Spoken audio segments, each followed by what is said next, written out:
Submarine Bharat के लिए बनाना अपने आप में एक बड़ा महत्वपूर्ण कार्य रहा है। क्यों?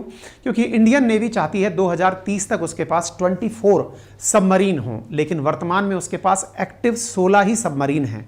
2023 में हम चल रहे हैं, 2030 तक हमें 24 सबमरीन हमारे पास वर्किंग कंडीशन में चाहिए। 16 सबमरीन है, सबमरीन्स की हमें आवश्यकता अभी 8 की और भी है। ऐसी स्थिति में सबमरीन का हम कैसे और क्या विकास करें, इसके लिए समय समय पर निर्णय लिए जाते रहे हैं। भारत में सबमरीन निर्माण की प्रक्रिया को प्रोजेक्ट 75 के नाम से तैयार किया गया। 75 बोले तो 75th जब हमारे देश की आज़ादी हो रही होगी, 2022 तक हमें सबमरीन तैयार करके लेनी थी प्रोजेक्ट 75 के तहत। प्रोजेक्ट 75 भारत ने फ्रांस के साथ मिलकर तैयार किया था।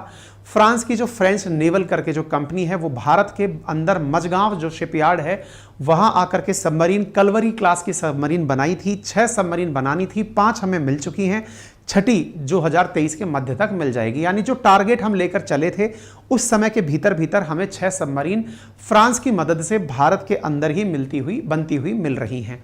यानी प्रोजेक्ट 75 मध्य 2023 या 23 के अंत तक समझ लीजिए कि ये पूर्ण होकर के प्राप्त हो जाएगा। अब चर्चा करते हैं प्रोजेक्ट 75I की, जिसके माध्यम से हम जो प्रोजेक्ट 75 में नहीं मिला उससे आगे की बात कर रहे हैं। वो क्या है? असल मायने में प्रोजेक्ट 75 के माध्यम से भारत अपने लिए वो सबमरीन चाहता है जो कि पानी में लंबे समय तक रह सके। बोले सर लंबे समय तक रह सके, क्या सबमरीन गल जाती है क्या? नहीं साहब, मैंने आपसे क्या कहा कि सबमरीन अच्छी वही है जो दुश्मन को पता ना चले। दुश्मन को पता कैसे चलता है फिर?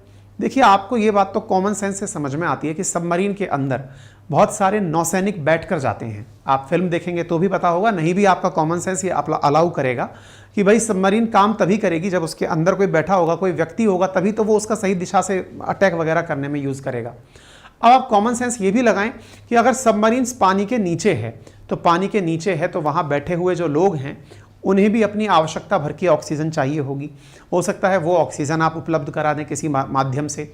लेकिन उसके अलावा आपको दूसरा एक कंसेप्ट और भी पता है कि अगर ईंधन यानी फ्यूल किसी भी जगह जलता है तो उसे ऑक्सीजन की आवश्यकता होती है। समुद्र के अंदर अगर कोई भी ईंधन, मान लीजिए डीजल की ही सबमरीन आपने पानी के नीचे भेजी थी और वो चल रही थी, तो सबमरीन जब पानी के नीचे है उसमें डीजल जल रहा है तो जलने के लिए आवश्यक है ऑक्सीजन।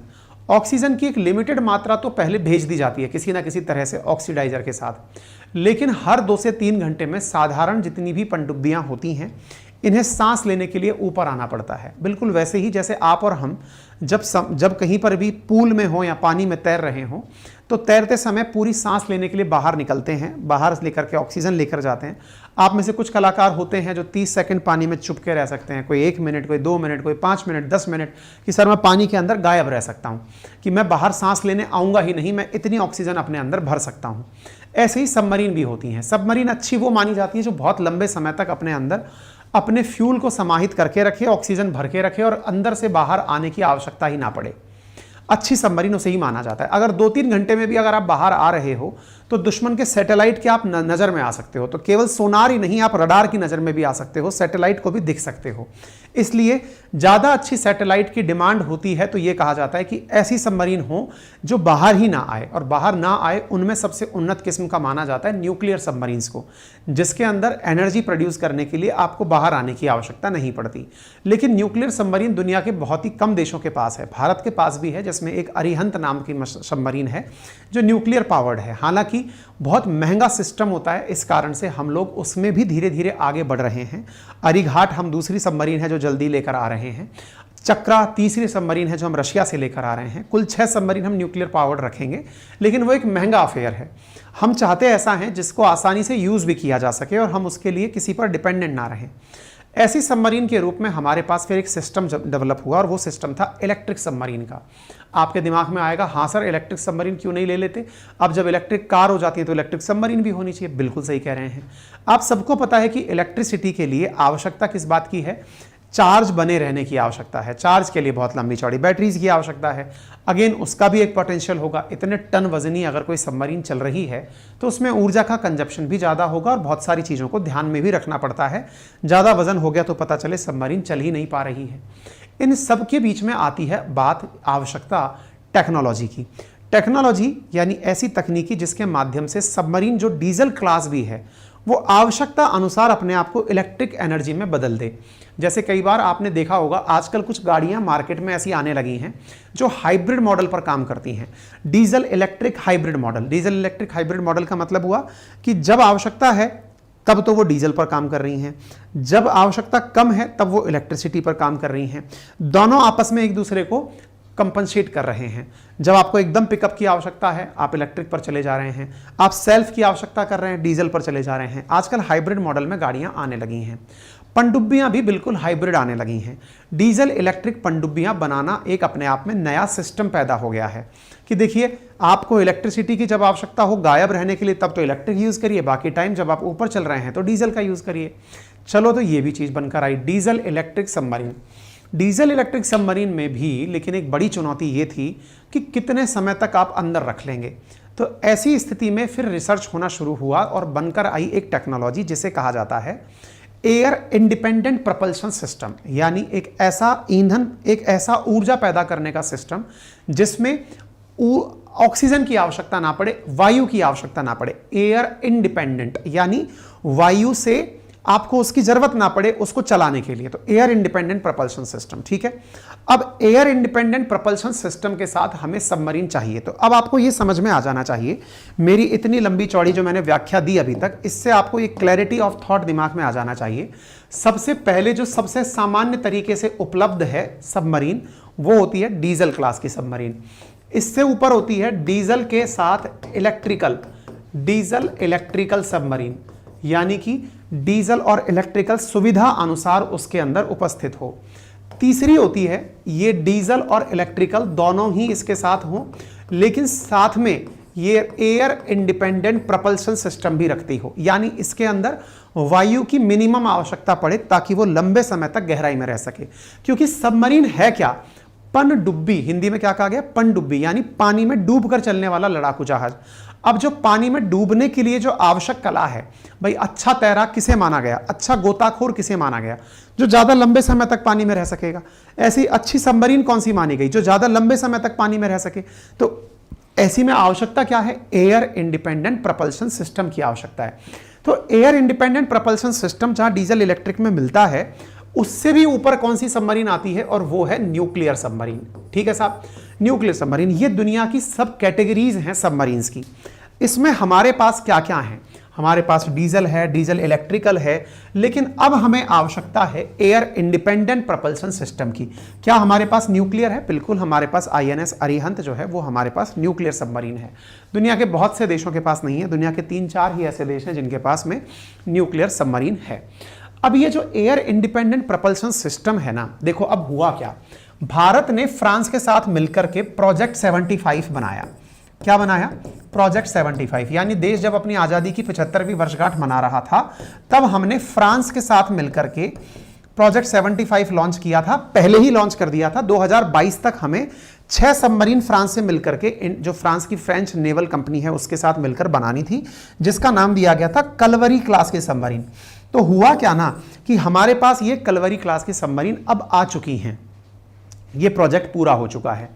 अब हम चाहते थे फ्रांस से कि यार तुमने डीजल इलेक्ट्रिक तो हमें दे दिया, हमें ना एयर इंडिपेंडेंट प्रपल्शन सिस्टम भी दो। अच्छा, इंडिया ने समझदारी क्या करी, चाहे प्रोजेक्ट 75 हो या प्रोजेक्ट 75I हो, कौन सा? अब यहां से ये भी चीज क्लियर हो जानी चाहिए, और वो है प्रोजेक्ट 75I क्या है। प्रोजेक्ट 75I क्या है इसको समझ लीजिएगा। हम लोग असल में एयर इंडिपेंडेंट प्रपल्शन सिस्टम बनाना चाहते हैं। यहाँ I स्टैंड फॉर इंडिया है, और हम लोग असल मायने में भारत की क्षमता को 2030 तक 24 सबमरीन बनाने के लक्ष्य को प्राप्त करना चाहते हैं। ऑलरेडी हमारे पास 16 सबमरीन वर्किंग हैं, हमारे पास कुल 8 सबमरीन और आवश्यकता है, जिसमें प्रोजेक्ट 75I के नाम पर हम 6 सबमरीन बनाना चाहते हैं।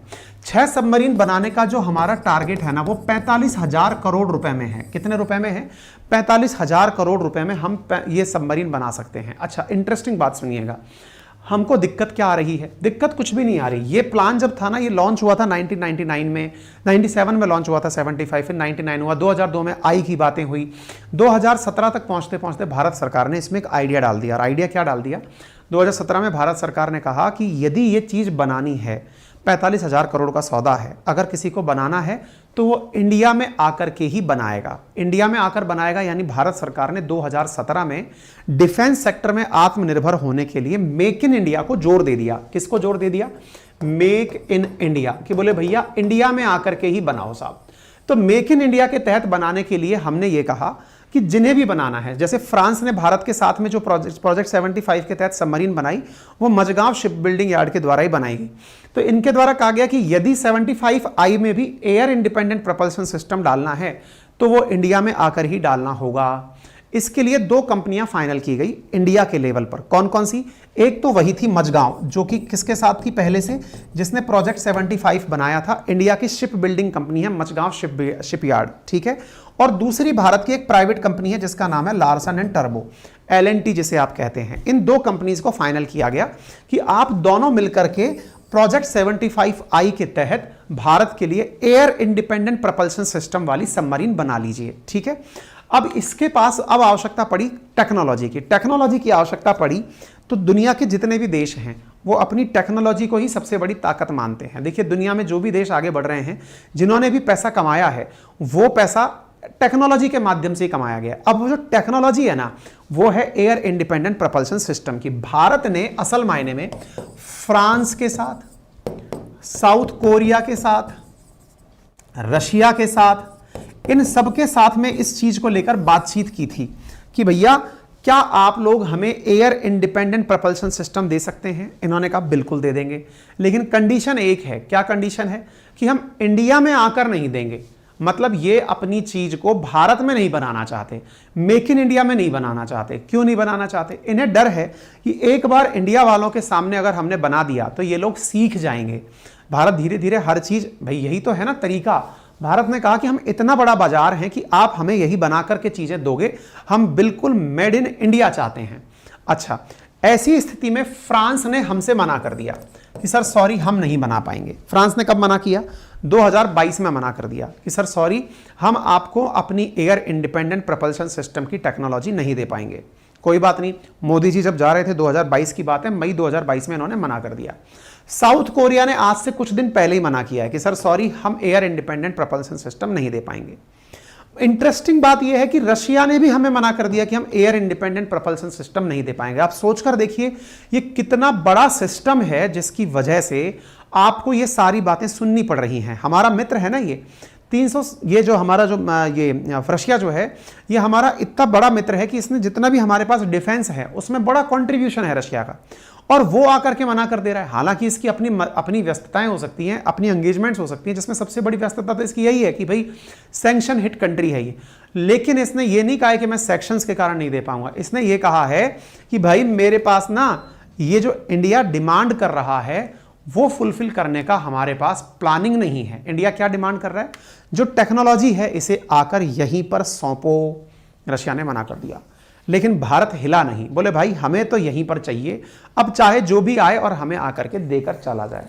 ठीक है साहब। ऐसी स्थिति में नाम आया जर्मनी का और स्पेन का।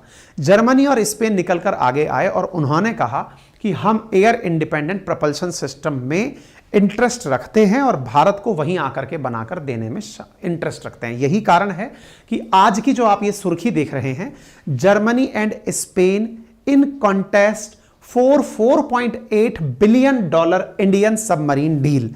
और ये कब हो पाया? जब भारत ने अपनी तरफ से कंडीशन फिक्स कर दी कि भाई हमें तो यही चाहिए, अब आपको देना है तो दीजिए, अदरवाइज घर जाइए। तो Germany and Spain in contest for $4.8 billion Indian submarine deal. उम्मीद है अब आपको यह समझ में आ गया होगा कि जर्मनी और स्पेन क्या देने आ रहे हैं। कहां हैं ये? फ्रांस, जिसने हमें अभी प्रोजेक्ट 75 दिया था, उसके आजू बाजू की कंट्री हैं यूरोप में। एक तरफ उत्तर पूर्व की तरफ है जर्मनी और दक्षिण पश्चिम की तरफ है स्पेन। दोनों ही देश अभी हमारे पास में अपनी तरफ से लेकर जानकारी आ चुके हैं। इन्होंने कहा है कि ठीक है हम इस चीज में तैयार हैं। और क्यों तैयार हैं? अब हमारी तो आवश्यकता क्या है वो तो आपको पता ही है, क्योंकि चाइना अपने लेवल पर अब खूब तैयारी कर रहा है।